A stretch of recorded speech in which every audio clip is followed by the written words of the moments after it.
somebody said, sometimes we can bend the law. Hindi po batas ang pinag-uusapan.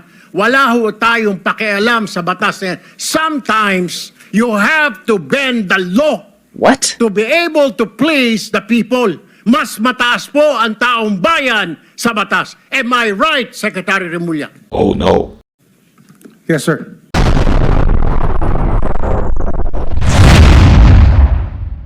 Sometimes you have to bend the law to please our people. You're familiar with that? Not so familiar with that, Your Honor. How come you're not familiar with that?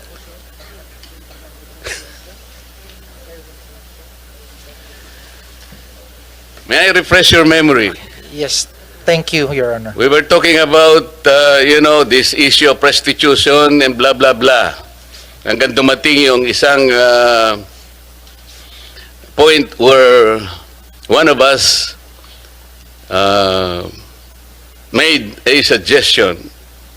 Sometimes we have to bend the law in order to please the people. And he asked the former Secretary of Justice for affirmation. Am I correct, Mr. Secretary? And the Secretary said, yes, sir. You agree with the affirmation of the Secretary of Justice? I do not agree. Thank you. I do not agree. Because basically, in implementing the law, there are positions you can take.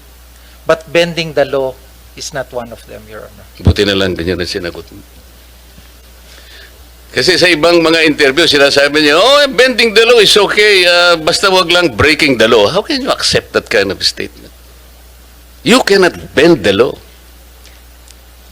No one is above the law, sabi pa nga natin. And the overarching principle in the promulgation of our Constitution is upholding the rule of law. No one should bend the law. Not even in imagination. Mahirap po yun eh. Kasi kung sinabi mong you agree, ang dami po kasi nagte-text sa akin, Yusek Andres. Ganyan palang ginagawa sa mga taxes na binabayad namin. Mga buwis namin eh. Hirap na hirap kami, mga halos dugo, pawis. Minsan may kahalo pang sipon eh. Makapagbayad lang kami ng tamang buwis sa ating pamahalaan bilang mga patriotic na citizens. Pwede mo ba, sir? Sabi nila sa akin. Ilaban mo naman kami, yung 2026, wag na muna kami magbayad ng tax. Because somebody said, sometimes we can bend the law to please the people. I may be able to please them, Secretary. Kasi yun ang text nila. Can I say yes to them? Can I? You Thank you. Ito pong Secretary, yung pagkaka-transport ng dating Pangulo ng Republika sa The Hague. Ang pagkakaalam ko po kasi, maraming pronouncement ang ating Pangulo. Yung iba na-memorize ko pa nga po eh. We will not assist the ICC in any way, in any form. From now on, I ask my secretaries to do the same. I mean, something like that. Pero nangyari, kabaligtaran, Secretary, di ba? The former Secretary of Justice explained that, well, those pronouncements are not cast in stone. Ito na naman eh. Ito yung parang ephemeral lang nangyayari. Parang the government officials' decision, sabi niya, sometimes can be changed at times. What do you think are the factors that necessitated a change of mind? Like from not assisting the ICC in any manner, in any way, in any form, He was just transported there, now languishing in the detention center on the other side of the planet. What do you think are the factors used by the DOJ? First, Your Honor, if I'm not familiar to the particular circumstances that the secretary, the particular facts that which made the secretary made the actions Who is before. familiar? Who is familiar from And among second, you? Your Honor, if I also may state, the matter is pending now with the matter before the Supreme Court. So the position, the legal position on the actions of the former Secretary of Justice has been elucidated with the court. But for the Department of Justice, it's Chief Dennis Chan who made the argument and presented the position of the DOJ in this regard, Your Honor. My question is, what are the factors that necessitated a change of mind from not helping the ICC in any way, in any form, which is a policy matter, with the reverse? That happened. I'm not privy to that, Your Honor. Who is privy? Kasi parang, Your Honor, it may be the former secretary, now the ombudsman. oh, wala na siya sa DOJ, nasa ombudsman na siya. Alam nga naman Yes. ipatawag natin siya rito. Yes, Your Honor. What happens now to the principle of continuity? Well, people might say and suspect that, even policy matters can be changed by mere whims or caprices, which are not probably based on sound legal basis. You are familiar with Republic Act 9851. This is our Philippine Act on crimes against international humanitarian law, genocide, and other crimes against humanity. Not so familiar with that. 9851, Your Honor. Kasi, Secretary, under that law, ang jurisdiction po ng mga tao na nagkasala under this law, under Section 17 of that law, the state shall exercise jurisdiction over persons, whether military or civilian, suspected or accused of a crime defined and penalized under the Act, regardless of where the crime is committed, provided any of the following conditions is met. The accused is a Filipino citizen. The accused, regardless of citizenship or residence, is present in the Philippines, or the accused has committed the said crime against a Filipino citizen. So if these are the assumptions in the law, ang Pilipinas ay may jurisdiction. And under Section 18, the Philippine courts, prosecution, and investigators, the regional trial courts of the Philippines, shall have original and exclusive jurisdiction over the crimes punishable under this Act.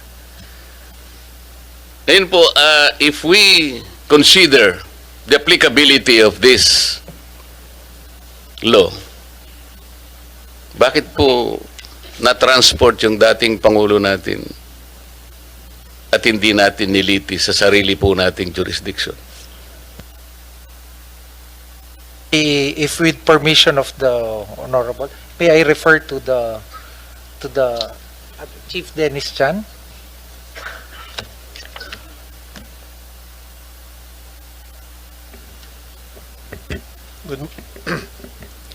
Good morning, Your Honors. Good morning, Senator Marcoleta and Senator Gatchalian. You are correct, Your Honor, that Section 17 on jurisdiction provides for the state exercising jurisdiction over persons suspected or accused of committing a crime penalized under RA 9851. The second paragraph of Section 17, Your Honors, does mention that in the interest of justice, the relevant Philippine authorities may dispense with the investigation or prosecution of a crime if another court or international tribunal is already conducting the investigation or undertaking the prosecution of such crime. Instead, the authorities may surrender or extradite suspected or accused persons in the Philippines to the appropriate international court, if any, or to another state pursuant to the applicable extradition laws and treaties. Your Honor, I believe this was the justification relied upon by the former Secretary of Justice in the action leading to the transfer of the former President, Your Honor. So, Mr. Chair, they are referring to the second paragraph of Section 17 of 9851. Is that correct? Yes, yes, Your Honor. Mr. Prosecutor, I noted that, but I think the colatilla is very, very clear. Pursuant to the applicable extradition laws and treaties. This is absent. So how can you invoke this? Wala na tayong treaty. We have just withdrawn from the Rome Statute. So this cannot be applied. Is that correct?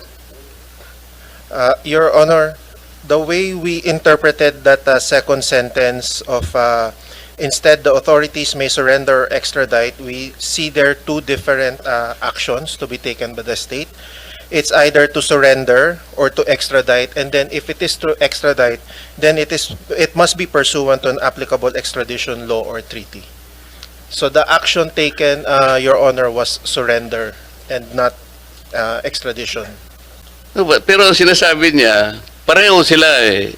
Yung dalawang conditions na yun will be cut under this pursuant to the applicable extradition laws and treaties. Wala tayong extradition law, wala na tayong treaty because we just withdrawn from the Rome Statute. Hindi mo pwedeng gamitin ito. Kaya dapat yung mag-a-apply is 9851. This is our own law. Okay lang naman dito eh. Can we not prosecute the former president kung talagang meron siyang kasalanan? Our National Prosecution Service, the judiciary, I think, is or are operating, and they're willing, they're competent enough to prosecute, adjudicate, and proceed with the trial. Hindi ba? Your Honor, with all apologies, I am not able to answer the question as to whether we can prosecute. I am just merely stating that the action of the former Secretary of Justice in for the transfer of the former President to the ICC was premised on Section 17, RA 9851, under the second paragraph. Yes, but what I'm saying is you cannot use this one because of the absence of an extradition law and treaty. That is the point here. And Your Honor, that is the subject matter or among one of the issues that we raised in the, or that is being discussed in the Supreme Court petitions that were filed. Pero nangyari na kasi, dinala nyo na siya doon eh, under the false claim na pwede nyong gawin because of this. But you did not complete the whole statement. Kung kinonsider nyo yung pursuant to the applicable extradition laws and treaties, hindi dapat nangyari yun eh. So ngayon, kung halimbawa nag-argue kayo sa Supreme Court, nangyari na yun, ando na yung mama, di ba? Your Honor, if I may also explain, I have no knowledge or participation whatsoever in the events that Hindi, okay naman yun, kaya tinuro ka kasi ni... Yes, Your Honor, to explain the legal justification or premise on which Yeah, but the legal justification is wrong. we submit, Your Honor, although that is already pending before the Supreme Court, Your Honor. Thank you. Thank you. You're welcome, Your Honor. Chair, salamat po.